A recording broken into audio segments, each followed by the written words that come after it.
What's up, y'all? This is Chuck Dorfman with LA Fixers, a Rubbing Elbows show here at the Co-Create Studios. If this is your first time here, expect to see some off-market opportunities, get access to these opportunities, watch me evaluate them, interview some fun people, and of course, pranks and whatever kind of comedy we can get into. Let's get into it right now. So we have someone very special in our studio today, Adi Livyatan. Welcome. So happy to have you here. So happy to be here finally. Finally.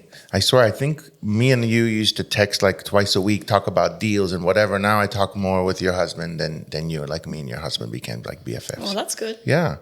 We start talking, we don't end up, we don't finish. We just go on and on. That means you need to text me more for more deals. That's right. We're going to talk about you and how you are killing it, right? Obviously, you're killing it. I mean, whoever doesn't know, Adi Livyatan has got to get Wi-Fi in your cave. So you're killing it, and there's a lot of other agents out there that we all see them.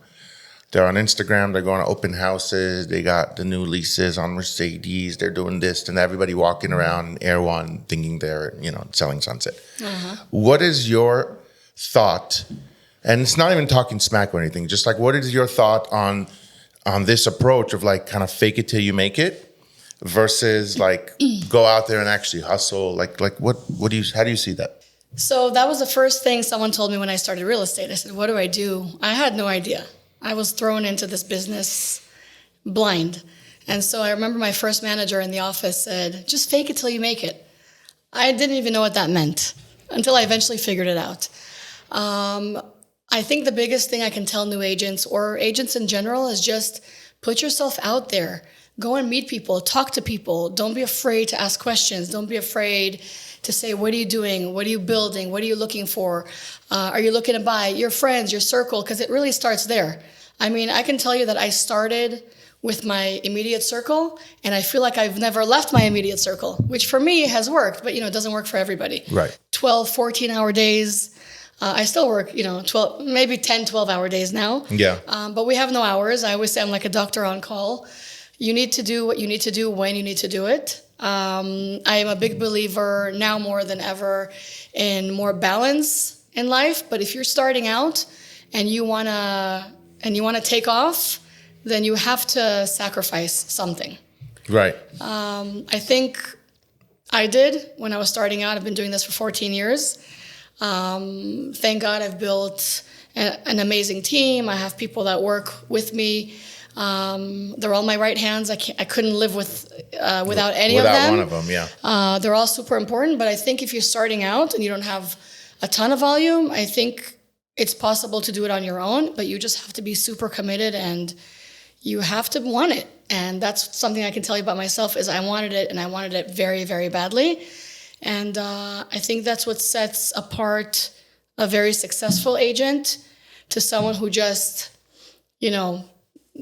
posts stories and walks around, like you said, with Erwan and kind of Erwan smoothies. And kind of wants the image but doesn't want the real thing. Yeah. I was never big on Erwan. on Erwan or of course, image is important. Of course, I care about my image, but not that kind of image. Right. I don't know if you remember, but we were in the same office when you first started. You know what? I forgot, but now that you mentioned it, I remember. Yeah. And I remember you coming in, like you just got licensed. And I was thinking to myself, like, this mom over here is like, she's about to, like, she is so hungry for knowledge. She wants to talk to this. She wants to do it all. And I was like, I don't know how she's going to do it, but she's going to do it, And my kids, I had 3 kids under the age of 4. So I always say, you know what? There's no excuses. Yeah. Look, I'm very lucky that I had my husband, and he's an amazing partner, and he helped. And, I've always said this from day one. I don't think women are equal to men, and don't kill me, women out there, but I mean that in a good way. I think women weren't meant to do what men are meant to do. I think women are meant to do what men are not able to do. And I think women are able to juggle a million things at once. And again, if you want something badly enough, you can go after it and you can do it. Listen, what you just said right now about, women and equality and stuff, congratulations, you're canceled. No, but I agree with you. I you know what? I I don't care how that sounds. It is what it is. Because Yeah. I think people know That's what I why mean. you are who you are. Yeah. Because you are you. You don't care. And I think people who know me know how I'm into women empowerment. And, I have so many women agents, Israeli women agents who know me, who call me every single day for advice, to talk. Where should I go? What company? What do you think? And I'm always happy to take their call. And I'm always rooting for them, because I've always said from day one, when it comes to competition, one person can't have it all. That's right. And so I don't want it all. I don't want every single listing. I don't want every single client, because you know what? Thank God I'm able to pick and choose who I want to work with and who I like to work with. And if it doesn't feel right, even back then when I was starting, it has to feel right. Yeah. And so I work with a lot of emotion and passion. And I think that's very important for me. I don't know how other people do it, but for me, that's always worked. Listen, I work with, I don't know, I think I work with all of the developers. And I mean, we have a million people in common, but the developers, the buyers, the investors, some of them I'll speak with and they'll say, well, Adi says the value is this and this and that, right? And I never take on ARV, what the comps are, because I feel like that's something that needs to be for the buyer. I don't want to manipulate anything or not include this comp or that comp. But when they say Adi said it's worth this and this much, hey, what she says goes. I'm not even going to argue with it, because I know that if they're bringing up Adi says, that means that you're their agent. They trust what you say. They've worked with you before, and what you say goes.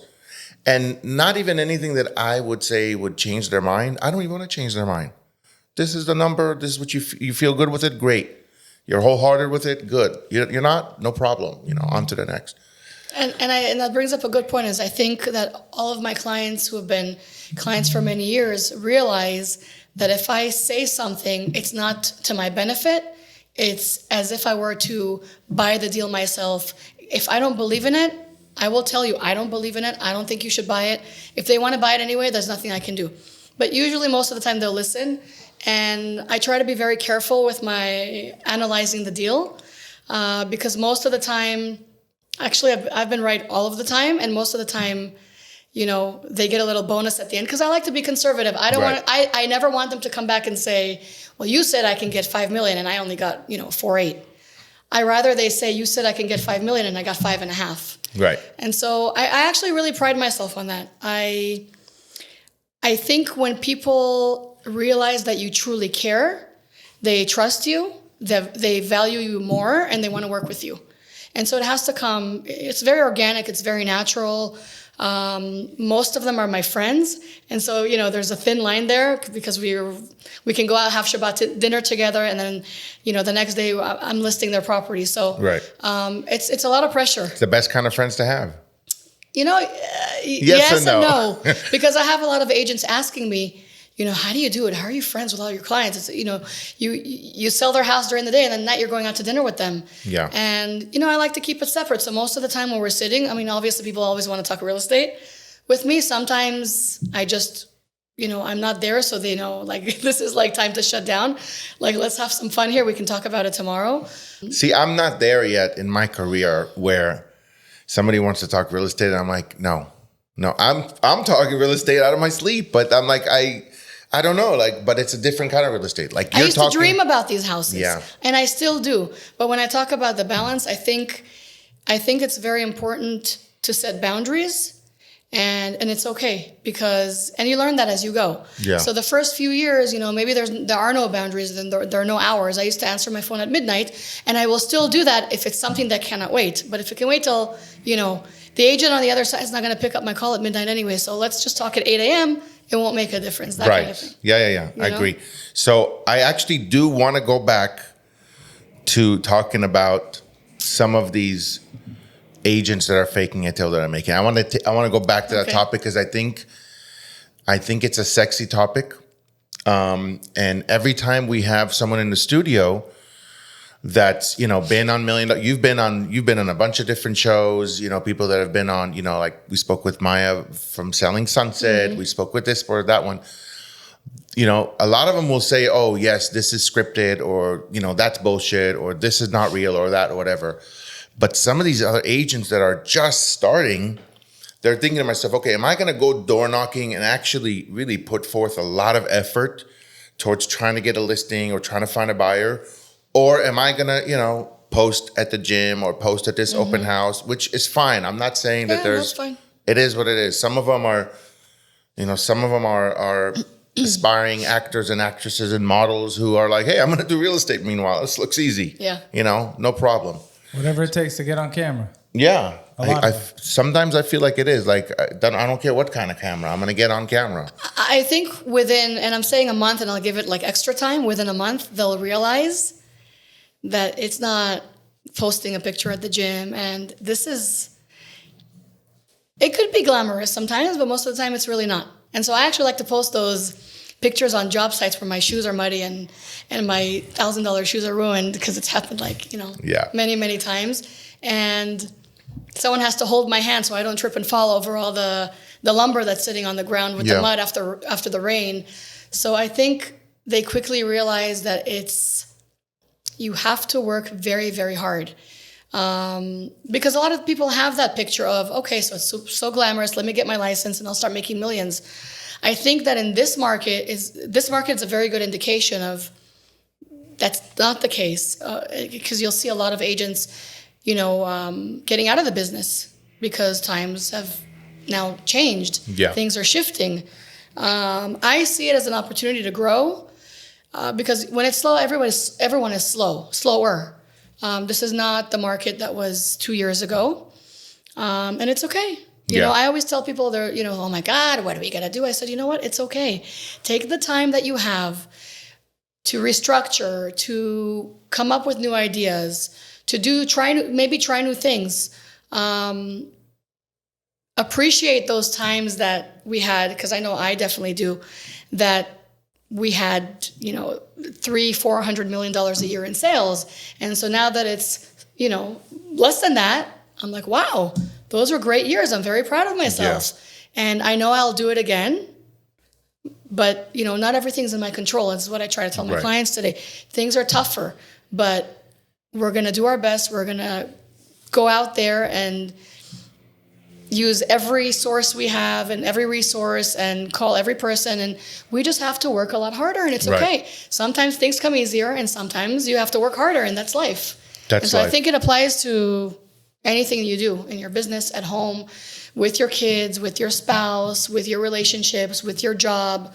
It can't be a picnic all the time. You have to enjoy and you know what? You enjoy the sunshine more when you go through the rain. So if this is a little rain, Absolutely. So this actually brings me to my next question I was going to ask you. What do you tell some of these developers that have been doing single family luxury homes, for example, and now they're thinking, okay, I want to pivot? Which way do you see them pivoting? Which way do you maybe recommend them to pivot? I don't know that they can pivot, because they're used to doing one thing. And I think they've realized that they can still do that one thing, but a lot of them they overextended. They did too much. So I think now the pivot is just to be a lot more careful, run their numbers more carefully, maybe not go after every single deal like there's no tomorrow, because I feel like a lot of them, that's what they did. Yeah. It was kind of like a race to see who's going to build the most expensive house, who's going to sell the most expensive house, who's going to break the record.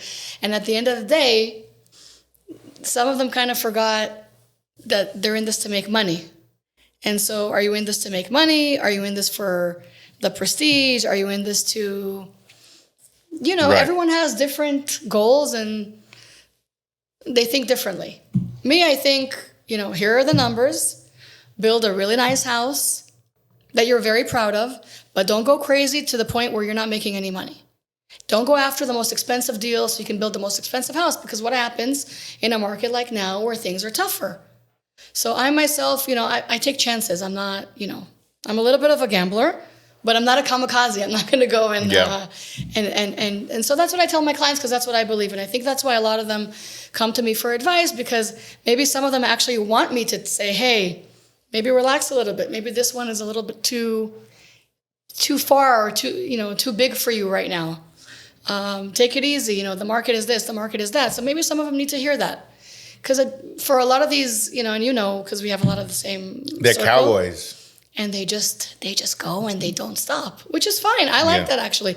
I'm the same way, but you have to stop and look around you and look what's happening, and then kind of reassess and then go from there. So. By the way, without mentioning any names or anything, but I did hear that you saved a deal right before the, what was it? Right before the ULA? Yes. Several. Yeah.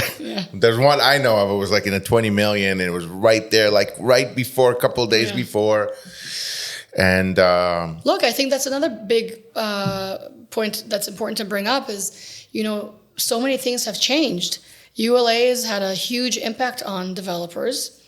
As the deals got more and more expensive, cost of construction got a lot higher.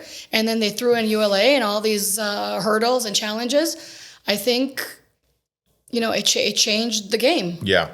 And so a lot of people did have to take a step back and reassess and pivot, like you say. Yeah. So I think those are enough things to challenge everyone who's developing right now. Yeah, I feel like when it rains, it pours. And just like when it rains and pours with construction going up and ULA and this and that, on the other side of it, where we had, prices coming up, interest rates coming down, you have, 30, 40, 50 offers on every property. It was going insane. How long ago was this? 2 years ago? Yeah, during COVID. It was crazy. It's just insane. And I remember when we did Rubbing Elbows the first few times, it was like, let's try to figure out what this market's going to do. And let's talk to all the experts out there, all the pros, all the top producers. And hey, what do you think is going to happen? And we all unanimously were all wrong. We all thought it was going to drop, and it just went insane, Yeah. Well, I think COVID had a big impact on, obviously, on the market, all the money that was pumped into the economy. There were so many things that happened because of COVID. I think the market would have kind of shifted before had it not been for COVID. But again, change is good. I think this needed to kind of happen. Number one, so the market can calm down a little bit, because I think it was too crazy and very frustrating for many. Yeah. I kind of got used to dealing with all the challenges of, writing offers, and there were so many players in the market that, unfortunately, and it's sadly to say, that I think this needed to happen to kind of weed some people out. So it kind trim of the fat. Yeah, so it gets easier, because it couldn't continue like that. So I want to go back again to those fake ass agents. No, I'm kidding. We don't need to talk about them anymore. But I do want to talk to you about the rates, because some of these homes that you're selling, 5 to 15 million to whatever, 20 million, whatever, right? Insane numbers. Are they doing your typical conventional financing? Are they doing just cash? Are they doing cross collateralizing with like some IRA account? And the reason why I'm asking is 15 years ago, I experienced this. I was a mortgage broker, loan officer, mortgage broker. One of my best friends at the time purchased a $16 million house, and he said, go ahead, you do the loan for it, right? And I was like, this is going to be amazing. I'm going to do whatever it was, $12 million loan with his down payment. And I could not compete with his private, personal banking relationship that he had within his investment banking, whatever. So even though the rates were amazing 15 years ago, it was like, 4.5 or whatever it was. He got like some insane, I couldn't do the deal. And I said, go with a better rate. How are you experiencing now with rates being at 8% and, a $10 million home now? Like, how are they buying them if it's not cash? Right now, a lot of the buyers are cash. These high interest rates have really affected the luxury market. I can tell you that it's, if I used to sell something on average, let's say within a month, now it's taking 4 or 5 or 6 months. And I think that, if we're talking new construction, I think developers need to prepare themselves. So if they are in a hard money situation, they need to take into consideration all those carrying costs that they have, because the house will sit longer. I know they think the agent can do magic and whatever, but, you have to take into account market conditions, interest rates. Affordability is down. So somebody who's buying, for example, a $5-6 million house, that's not a first-time buyer. So if they're in their $3 million home that they bought with a 3% interest rate and their payment is, I don't know, $7,000, let's say. Now they want to buy a $5 or $6 million house with a 7.5 or even higher rate. Their payment goes from 7 to 25 or 30. So what's the average normal person going to tell themselves? Buy now, or maybe I should wait and wait till the rates come down. Most of the people buying right now are, let's say, athletes relocating that are traded. I have a deal right now that it's an NBA player, a football player, people relocating for work. So that's what we see now, mostly in these higher end homes. We will see, I call them regular, normal, typical buyers, but not as many as we had, obviously, before the interest rates went down, because some people are they're wanting to wait.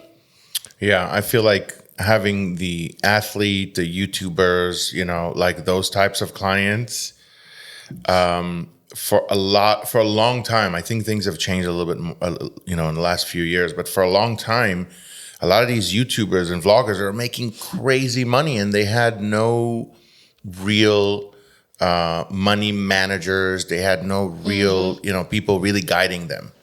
I remember. And those are the deal killers, by the way, because the people that are advising them are telling them not to buy.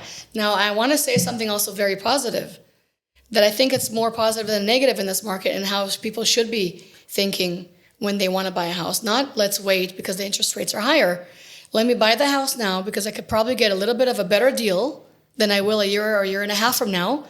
I'll have a higher mortgage payment, so let me factor that in and see, how much more I'll be paying in the next year.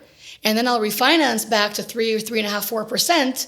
But I purchased the house for X amount more than I would have purchased it had I waited. Yeah. And so marry the house and date the rate. Oh, 100%. Yeah. I'm a big believer in that. Yeah. So I think people should take advantage of this market, because I actually see it in a positive way. I really do. Just people have sticker shock over these rates. Yeah. And that's what's scaring them. I really think that they're going to come out of it in the next. I'm already seeing a real pickup in the market, a lot more showings. We're getting offers. Maybe some of them are a little bit of a lowball, but that's okay. Those don't scare me. Yeah. So we negotiate for, a few extra days, and maybe the seller has to take a little bit less, and maybe the agent has to work harder, but so what? Sticker shock. That's interesting. I like that. I like that term, because after a while, what happened with cars? Sorry, and watches. Yeah. What happened? You want to get a G-Wagon? It's $50,000 over sticker, right? What? I'm not paying that. 3 months later, you really want the car? What did people do? Yeah. They paid $50,000 over sticker. Same with the AP. The athletes first. Same with the AP, and same with the Patek Philippe that you wanted to buy. Yeah. And I know tons of people with money that, they got initial sticker shock, and then they're like, we're going to wait, and then, Yeah. I have people asking me, like, how are people buying? And I'm like, the same way they were buying before. If they're qualified for this much, if you have a husband and wife making, I don't know, $15,000 together, which is a respectable, they're making $15,000. Okay, so they can probably qualify, I don't know, for like a $2 million house or something, maybe 1.5, I don't know. I have these two clients right now. They're both attorneys. They're making combined $500,000, and they can't qualify for what they want. Wow. You got your DTI, your debt to income ratio, all these different things. So nowadays, you've got a couple making $15,000 together. And, maybe a couple of years ago, they were looking at a $3 million house. Now they can only qualify for, let's say, 1.5. They can still buy. That money that they make can still go towards a mortgage payment. And they should. Oh, yeah. They should, 100%. A lot of people make the mistake of trying to buy something that's forever, rather than just buy and upgrade. Like, just buy. 100%. Buy real estate, right? Buy young and hold. Or they're looking for that perfect house, and they've been looking for that perfect house for 3 years, and they lost out on so many that they would have bought after the fact. Yeah, I have a few people that are like, hey, what? I'm like, stop wasting my time. Yeah. The rate was low, you didn't buy. The prices were high, the prices were like, you're not buying, you're not a buyer. It's like looking for the perfect husband or wife. Right. If you keep looking for someone with, who's perfection, you ain't never going to find it. It's the same thing with a house. That's right. I don't know how my wife did it. So I actually have one question we're talking about, Leo and I were talking about doing a video about how this is different from 2008, right? And because everyone's talking about this big market crash, and but the big difference is 2008, you had I believe it was 16 million properties in California that were upside down in with equity, like they were upside down in value, versus now where there's barely. We don't see any of that. Barely. Yeah, we're not seeing it. I don't think we will. Maybe a little bit, but I don't think we will. Where is this market crash supposed to be coming if everyone has equity, and if someone needs to sell because they lost their job or they are going through a divorce, they're still walking away with money, right? Maybe they're not going to be able to buy something with the same rate, but they can rent for a couple of years. I don't know if it's going to get much, and I don't want to say worse because that sounds like it's really bad, because it's not that bad. I don't see it going there. What happened in the crash 2008. I started in 2009, so I remember the crash before I was an agent. I don't see that happening. I could be wrong. I don't have a crystal ball. I don't know. I think the rates are going to stay high until maybe third quarter of next year. They're going to come down, and then things are going to kind of level off again, and we're going to be fine. I think we're fine now. I have a question for you. So you started in 2009. Quote unquote the worst time to start because the world came to an end, but in reality probably the best time to build yourself. Oh yeah. So what do you tell agents now that are worried about getting in because they feel like they missed the boat? I think so. If I'm thinking about myself, where I started, sort of, it was a bad market, that when it's down, you only have one place to go, and that's up. And that's what happened with me. So I started 2008, and I literally, every year that I've had after that was better than the previous year. So it's like that again in life with other things. Where do you rise up and become stronger and learn from your mistakes or things that have happened, is when you're kind of down in the dumps, and then where else do you have to go but up? It's a lot easier to make mistakes. I'm not saying it's easy. I'm not saying it's going to come to you. You have to go after it. Yeah. You have to work hard. You have to be creative. You have to talk to people. You have to, like I did when I started in that office where we were together, I bugged every single person that was sitting there. I asked a lot of questions. Which I thought were stupid questions, but I didn't care. And that's how I got to where I am today. The funny thing is, people in real estate in Los Angeles versus people in real estate in Wisconsin or, middle America somewhere, like it is night and day, right? Yeah. Like it is night and day. And my brother-in-law was here from Maui the other day, and we're standing in the parking lot in Vaughn's or something, and he's like, "What is this? Why are there so many G-Wagons?" Like, I'm like, this is not even Beverly Hills. This is like Tarzana. Like, this is nothing. Yeah. You want to go see like nice cars? Like we can go to, Yeah. And it's not like in LA and the rest of this country, even Maui or even, middle America. It's not like that. Like, we can. Yeah. People a lot of it is here. An illusion here. Yeah. It's like living in an illusion, and it's sometimes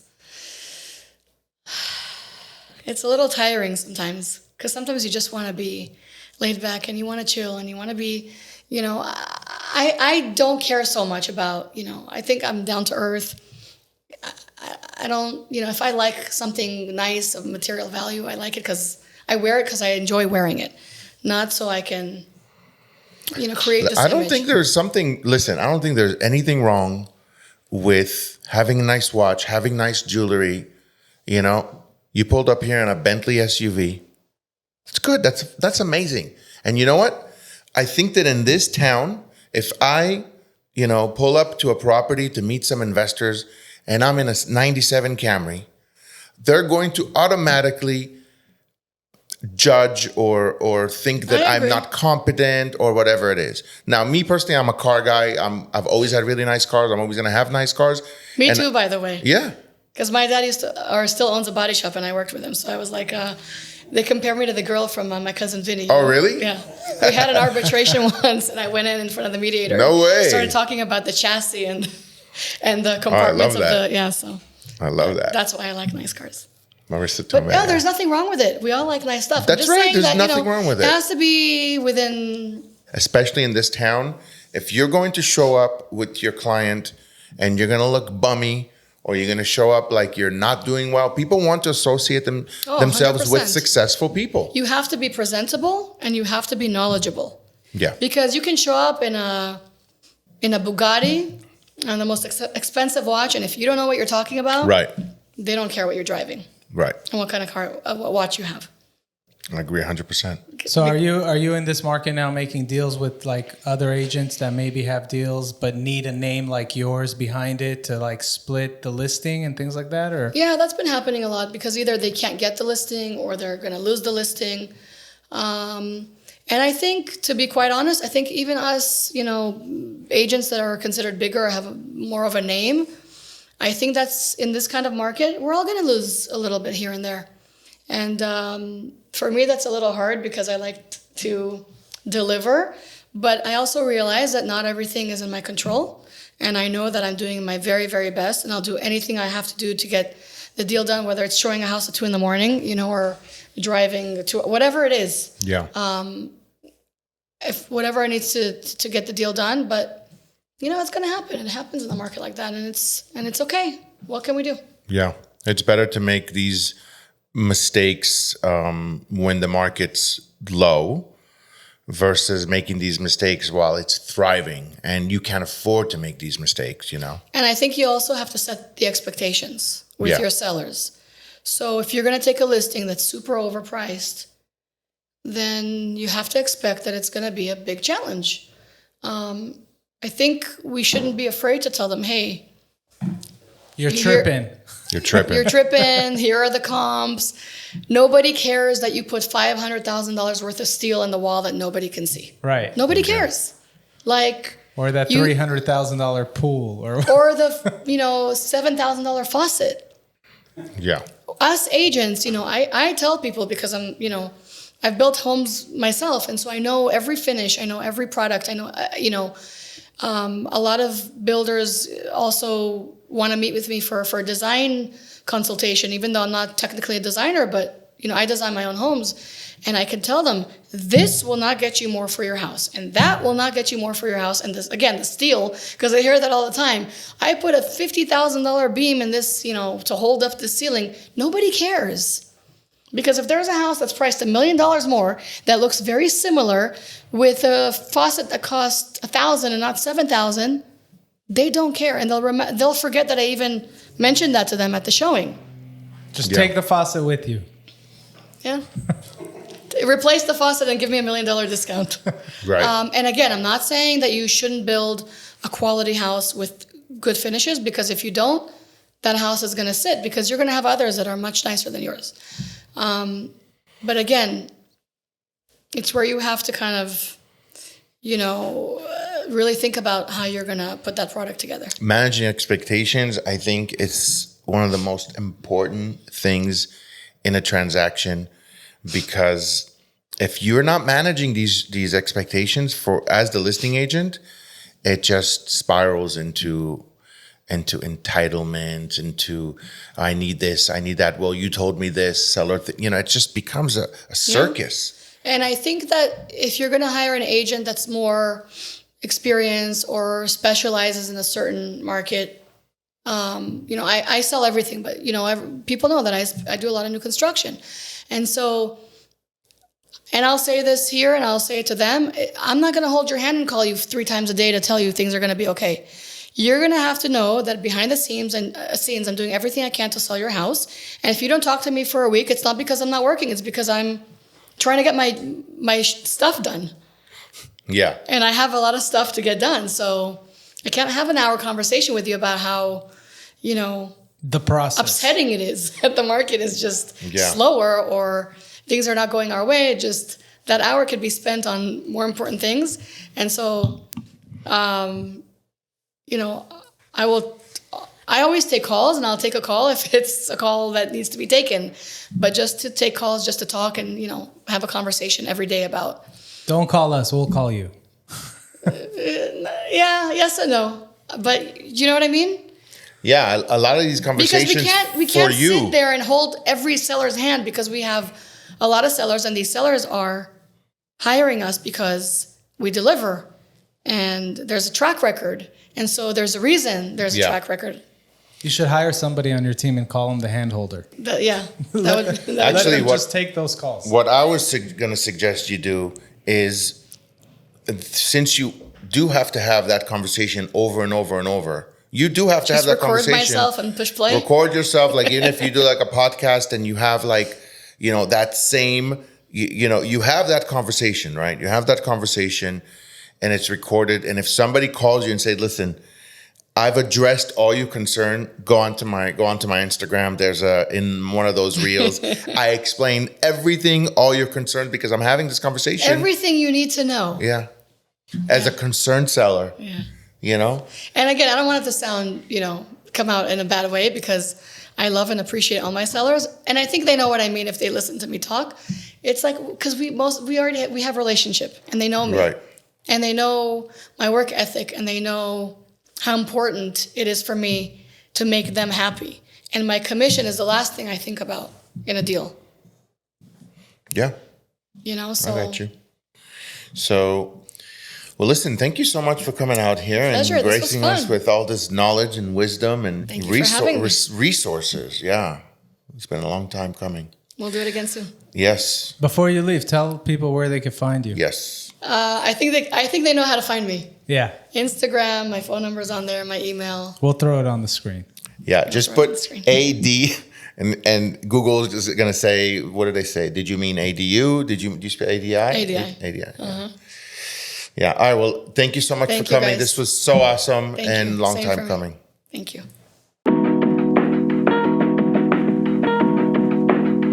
All right, so let's start with the first few exclusive deals of the week that you can only find here.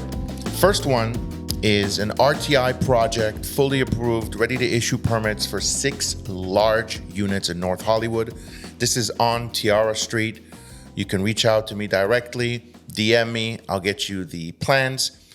This project is $1.6 million, and these are for 6 very large units. So each unit is about 1,500 square feet. And this one's off market, right? Like Of course. So like a lot of people that are probably tuning in for the first time, just to make sure that they understand. Every now and then you'll get a deal that's on market, but the beautiful thing about this is that all of the deals that Chuck is bringing are 100% off market. You can't get them anywhere else. You can only get them here, meaning they're exclusively through LA Fixers, and you can't get them anywhere else, plain and simple. Next deal is a Beverly Hills development. It's on Benedict Canyon. It's RTI for 5,200 square feet. You got a 4,000 square foot main home, 1,200 square foot ADU. You can buy this thing for $2.6 million, okay? Now your exit there, you've got about 1,500 to 1,700 a foot in that neighborhood. Do the numbers. There's tons of meat on the bone for this one. Now that neighborhood actually will get 1,900 a foot. But because this is on Benedict Canyon, I'm thinking 1,550, 1,600 a foot, which still puts you at an $8.3 million exit. Now you're buying it at 2.6, you're building a 5,200 square foot house. It's sitting on 18,000 square feet. Half of it is flat, so you've got about 9,000 square feet of flat. You don't have too much earth movement that you need to do, retaining walls. You don't need to do caissons, none of that. You're coming in, you're building 5,200 square feet, just like you would anywhere else.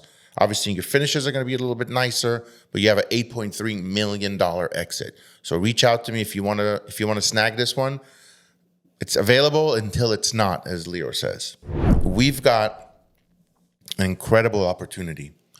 This is a 2-acre lot. The process to subdivide it and turn it into 14 lots, that process already started. The initial preliminary due diligence, conversations with the city planning department. Now, if you're buying this thing for $3.5 million, and we're going to do the math real quick, $3.5 million, $3.5 million, there it is, divided by 14 lots, you're at $250 a lot in the valley. In the valley.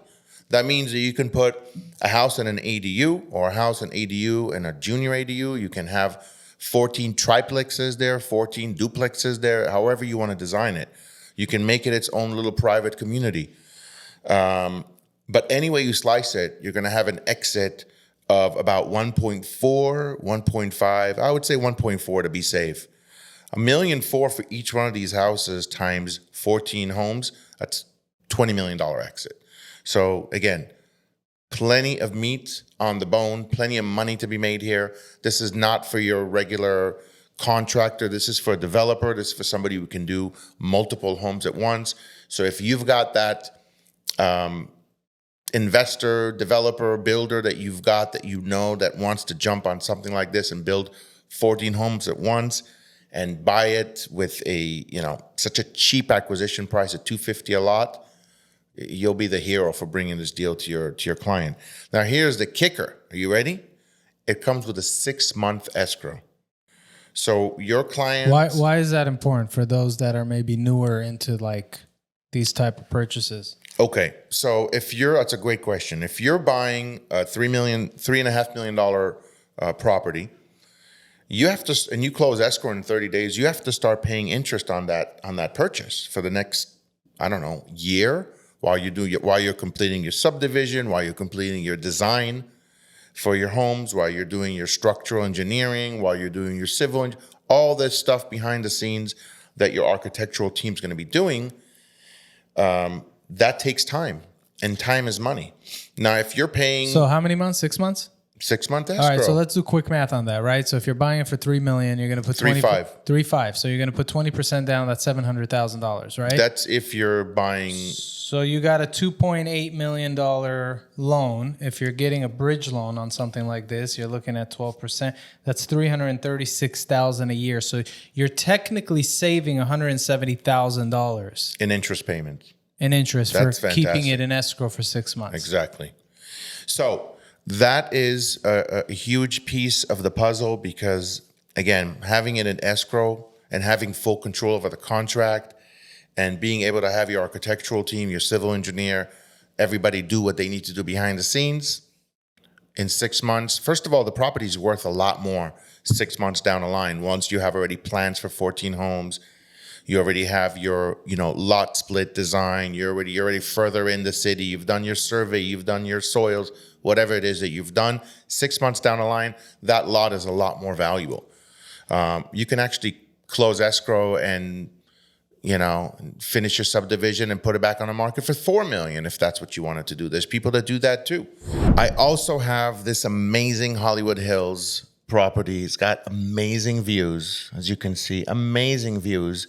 This thing, someone bought it, started working on the ADU, converting the garage illegally. So the inspector came in, stopped the job, and this was about a year ago. Now the seller just kind of lost momentum, and the property's just been vacant. They already started gutting it, but as you can see, this could be an amazing property. Did you actually go out on that balcony? I would never step foot on that balcony. Yeah, I was on that balcony. It's actually not bad at all. It's like a double-decker balcony. I mean, it's beautiful and the concept of it, but that thing looks sketchy as hell. One thing about this property, all these properties, they don't really have a backyard. They don't have a backyard. But you know what I see when I see a piece of crap like this? Money. Yeah, same. So the beautiful thing about this property is there's a whole side yard. We're about to see it right now in this video. This whole side yard is just dead space. It's actually bigger than, it's a little bit further away like in that video, but you can have a really cool little sitting area here with a fire pit. Like you can totally do that. Like a whole spot there. Yeah, you can have a pool right there too. I don't know if they'll let you build a pool because you have to have certain setbacks when you're on hillside, but for sure you could throw a spa in there. I agree, but I think here you do have if you do a pool going in length, then I think you could. It's not a matter of fitting it, right? It's what they allow, but do your due diligence. Yeah, do your own due diligence. I think you can do a pool here, but whatever. Now it's got a private driveway from kind of like a main street right there, so that's pretty cool. It's a great little property. If you wanted to add a second story on the garage, you can also do that too. So finishing the renovation on this, once it's done, what do you think something like this? What's the price per square foot in that neighborhood? Like 1,500? Here's the basic numbers on this thing, okay? You're gonna buy this thing for $1,550,000, okay? You're gonna put $500,000 into it to finish the renovation, to finish it. And then you're gonna sell it for about $2,500, $2,600. That's kind of the basic numbers. You've got about $500,000 in profit there, depending how well and how quickly you can do it. And again, this is Hollywood Hills with a view. Great area. That's just one of the properties we have, again, exclusively through LA Fixers. This is what we do.